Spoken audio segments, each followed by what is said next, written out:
विठोबार घुमाई विठोबार कुमाई जय विठोबा चला हरवले रखुमाई विठोबार कुमाई हरे विठोबार रखुमाई विठोबार कुमाई जय जय विठोबार घुमाई विठोबार विठोबार घुमाई विठोबार कुमाई जय विठोबार घुमाई कुंडली वरदा हरि विठ्ठल श्री ज्ञानदेव सद्गुरु गंगागिरी महाराज की सद्गुरु नारायण गिरी महाराज विश्वगुरु निवृत्तीनाथ त्र्यंबकेश्वर भगवान महारुद्र हनुमान छत्रपती शिवाजी संभाळ भारत माता की जय विठोबार कुमार विठोबार कुमाई विठोबार कुमार विठोबार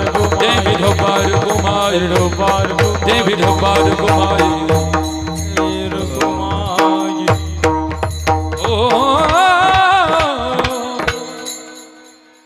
आपुला तो एक देव करुणी घ्यावा तेने विना जीवा सुख नोहे एरती माये के दुःखाचे जनिते नाही अदियंती अवसान अविनाश करे आपुल्या ऐसे लावी मना पिसे गोविंदाचे तुका म्हणे का मरणेची सरे उत्तम चिहुरे कीर्ती मागे एरती माई के दुःखाचे जनिते नाही अदि अंती अवसान यथामती यथा अवकाश धावत्या वेगामध्ये धावतं चिंतन मांडण्याचा प्रयत्न केला. संत श्रेष्ठ जगद्गुरु श्री तुकोबारायांचा अभंग होता. 4 चरणांचा आहेत, उत्कृष्ट आहेत.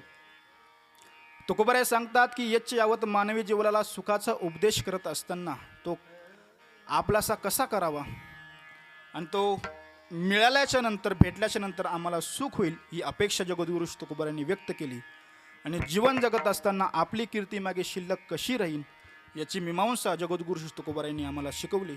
तुकोबाराय सांगतात की तुका म्हणे एका मरणेची सरे उत्तमची उरे कीर्ती मागे. आपली कीर्ती मागे शिल्लक आम्ही ठेवली गेली पाहिजे तर या जगतामध्ये आम्ही जिवंत राहू. आदरणीय सिंधुताई सपकाळांचं वाक्य आहे, या जगतामध्ये जर आम्हाला जर मेल्याच्या नंतर जर आम्हाला जिवंत राहावं जर असं वाटत जर असेल तर जिवंतपणे आम्हाला मरावं लागेल तर आम्ही मेल्याच्या नंतर जिवंत राहू शकतो. लक्षात घ्या. माणूस चांगला कधी होतो, माणसाचे गोडवे कधी गायले जातात तर माणसाचे गोडवे मेल्याच्या नंतर गायले जातात. जोपर्यंत माणूस जिवंत आहे तोपर्यंत माणसाची निंदाच केली जाते, हे लक्षात घ्या. जर आम्हाला जर जिवंत राहावं जर असं जर वाटत जर असेल तर अगोदर जिवंतपणे आम्ही कष्टातून प्रयत्नाने मरावं लागेल, सिद्ध व्हावं लागेल. तुम्हाला एक बोलून जाईन मी एक वाक्य. माणसाने आपल्या जीवनामध्ये प्रसिद्धी मिळवण्यासाठी कधीच कार्य करू नये, अगोदर सिद्ध व्हावं. प्रसिद्धी आपोआप त्याच्या पाठीमागे येते. विठाला विठाला विठ्ठल विठ्ठल विठ्ठल. सिद्ध होण्याकरता माणसाने प्रयत्न करावा, वेळ द्यावा. प्रसिद्धीच्या पाठीमागे लागू नये. त्या क्षेत्रामध्ये जे आम्ही जे कार्य करत आहोत त्या क्षेत्रामध्ये आम्ही सदैव एक निष्ठेने काम करावं. त्या क्षेत्राची नाना जबाबदारी आम्हाला मोठं करायची, पण त्या क्षेत्रामध्ये आम्ही जीवन जगत असताना त्याला समर्पण भाव आम्हाला करून द्यावा लागेल. त्यावेळेस आमची कीर्ती मागे शिल्लक राहील. म्हणून अशी छत्रपती शिवाजी महाराजांची कीर्ती आमच्या धर्मकार्याच्या कायद्याने शिल्लक राहिली. आमच्या वीर जवानांची कीर्ती त्यांच्या स्वकर्तृत्वाच्या सिद्धीने मागे शिल्लक राहिली. आणि वारकरी संप्रदायामध्ये असे थोर संत महापुरुष होऊन गेले, त्यांची कीर्ती त्यांचे समर्पणाने मागे राहिली.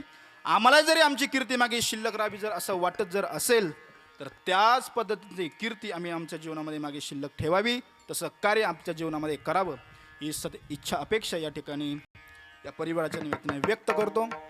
आणि म्हणून आदरणीय आमचे काशीनाथ बाबा आयुष्यभर त्या मंडळींनी भजन केलं. दोन मिनटं थांबा भाऊ, 2 मिनटं बोलू नका कोणी. आपल्या जीवनामध्ये सदैव काशीनाथ बाबांनी भजन केलं. गुरुजी, हा सोहळा एवढा मोठा का साजरा केला गेला माहिती आहे का? त्या व्यक्तीची तालावरती आणि स्वरावरती एवढी पकड मजबूत होती, एखादा बेसूर जरी म्हणला ना त्या व्यक्तीला सहन होत नव्हतं. म्हणून कदाचित गावामध्ये तत्ववादा सुद्धा त्यांच्या बरोबर होत होते वाद. त्या व्यक्तीने असंच भजन केलं आपल्या जीवनामध्ये, असा चिंतनामध्ये वेळ घातला, काळ घातला म्हणून आमच्या ज्ञानेश्वर माऊलींनी, आदरणीय आमच्या गणेश भाऊंनी एवढा सुख सोहळा या ठिकाणी आपल्याला अनुभवायला मिळाला, पाहायला मिळाला, त्याचे साक्षीदार होण्याचं सौभाग्य आम्हाला प्राप्त झालं. म्हणून महाराष्ट्रातील दिग्गज कलाकार मंडळी, गुणवान मंडळी त्यांनी या ठिकाणी संग्रहित केले. लक्षात घ्या, बापाच्या जाण्याने आपल्या जीवनामध्ये दुःख तर प्राप्त होणारच आहे, त्यात काही शंका नाही. बापाच्या जीवनाने आपल्या जीवनामध्ये दुःख तर प्राप्त होणारच आहे, पण ते सावरण्यासाठी आम्ही त्यांच्या दुःखामध्ये सहभागी होण्यासाठी इथपर्यंत आलो पाहिजे. तुम्हाला एक बोलून जाईन, आपल्या जीवनामध्ये जीवन जगत असताना कधी कधी बापाचे निर्णय चुकीचे असू शकतात. गुरुजी, आम्हाला चुकीचे वाटू लागतात. त्यांची कार्य करण्याची पद्धती, त्यांची जीवन जगण्याची पद्धती कधी कधी आम्हाला चुकीची वाटू लागते. पण मुलाबाळांनी त्या आपल्या वडिलांच्या जीवनामध्ये जीवन जगण्याची शैली पाहिजे नाही, क्रिया पाहिजे नाही, त्याच्या पाठीमागचा परिणाम पाहायचा. प्रत्येक मुलाचा आक्षेप आहे, प्रत्येक मुलाचा आरोप आहे की आमचे वडील आमच्यासोबत व्यवस्थित बोलत नाही. गुरुजी, पण आपले आई वडील आमच्यासोबत असं का बोलतात याच्या पाठीमागचा विचार आम्ही केला